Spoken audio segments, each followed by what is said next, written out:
தமிழ்நாட்டிற்கான வரைவு வாக்காளர் பட்டியல் இன்று வெளியிடப்படுகிறது.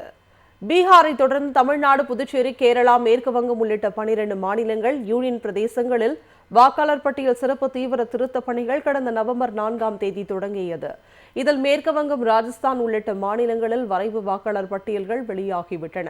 தமிழ்நாட்டில் உள்ள 6,41,00,000 சம் வாக்காளர்களுக்கு வீடு வீடாக சென்று கணக்கீட்டு படிவங்களை வாக்குச்சாவடி நிலை அலுவலர்கள் வழங்கினர். பூர்த்தி செய்யப்பட்ட படிவங்கள் திரும்ப பெறப்பட்டு தேர்தல் ஆணைய இணையதளத்தில் பதிவேற்றம் செய்யப்பட்டன. கடந்த டிசம்பர் 4ஆம் தேதி இப்பணிகள் முடிவடைய இருந்த நிலையில் வாக்காளர்கள் படிவங்களை நிரப்பி வழங்குவதற்கு கால அவகாசம் இருமுறை நீட்டிக்கப்பட்டது. இறுதியாக டிசம்பர் 14ஆம் தேதியுடன் எஸ்ஐஆர் பணிகள் நிறைவடைந்த நிலையில் தமிழ்நாட்டுக்கான வரைவு வாக்காளர் பட்டியல் இன்று வெளியிடப்படுகிறது. தேர்தல் ஆணைய இணையதளத்தில் வாக்காளர் அடையாள அட்டை எண்ணை உள்ளிட்டால் உங்களுடைய பெயர், தொகுதி, வாக்குச்சாவடி இடம், மாவட்ட தேர்தல் அதிகாரி, வாக்குச்சாவடி அலுவலர் உள்ளிட்டோரின் விவரங்கள் கிடைக்கும். வரைவு வாக்காளர் பட்டியலில் பெயர் இல்லாதவர்கள் இன்று முதல் படிவம் 6 மூலம் விண்ணப்பிக்கலாம். ஜனவரி 18ஆம் தேதி வரை பெயர் சேர்த்தல், திருத்தம், நீக்கம் குறித்த ஆட்சேபனைகளை பதிவு செய்யலாம். இதுவரை கணக்கீட்டு படிவங்களை நிரப்பி கொடுக்காதவர்களும் இந்த காலகட்டத்தில் படிவம் 6 மூலமாக தங்களை புதிய வாக்காளராக இணைத்துக் கொள்ளலாம். இதன் பின்னர் தகுதியானவர்கள் வாக்காளர் பட்டியலில் சேர்க்கப்படுவார்கள். இதனைத் தொடர்ந்து பிப்ரவரி 17ஆம் தேதி இறுதி வாக்காளர் பட்டியல் வெளியாகும். தமிழ்நாட்டிற்கான வரைவு வாக்காளர் பட்டியல் இன்று வெளியிடப்படுகிறது.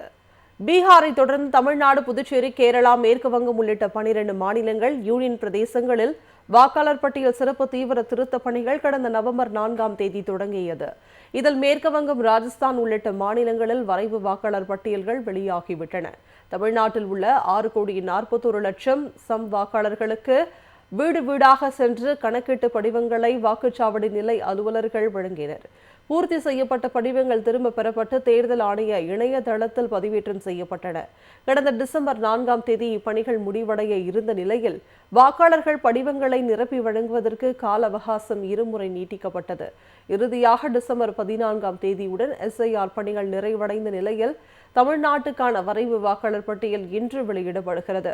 தேர்தல் ஆணைய இணையதளத்தில் வாக்காளர் அடையாள அட்டை எண்ணை உள்ளிட்டால் உங்களுடைய பெயர், தொகுதி, வாக்குச்சாவடி இடம், மாவட்ட தேர்தல் அதிகாரி, வாக்குச்சாவடி அலுவலர் உள்ளிட்டோரின் விவரங்கள் கிடைக்கும். வரைவு வாக்காளர் பட்டியலில் பெயர் இல்லாதவர்கள் இன்று முதல் படிவம் 6 மூலம் விண்ணப்பிக்கலாம். ஜனவரி 18ஆம் தேதி வரை பெயர் சேர்த்தல், திருத்தம், நீக்கம் குறித்த ஆட்சேபனைகளை பதிவு செய்யலாம். இதுவரை கணக்கீட்டு படிவங்களை நிரப்பி கொடுக்காதவர்களும் இந்த காலகட்டத்தில் படிவம் 6 மூலமாக தங்களை புதிய வாக்காளராக இணைத்துக் கொள்ளலாம். இதன் பின்னர் தகுதியானவர்கள் வாக்காளர் பட்டியலில் சேர்க்கப்படுவார்கள். இதனைத் தொடர்ந்து பிப்ரவரி 17ஆம் தேதி இறுதி வாக்காளர் பட்டியல் வெளியாகும்.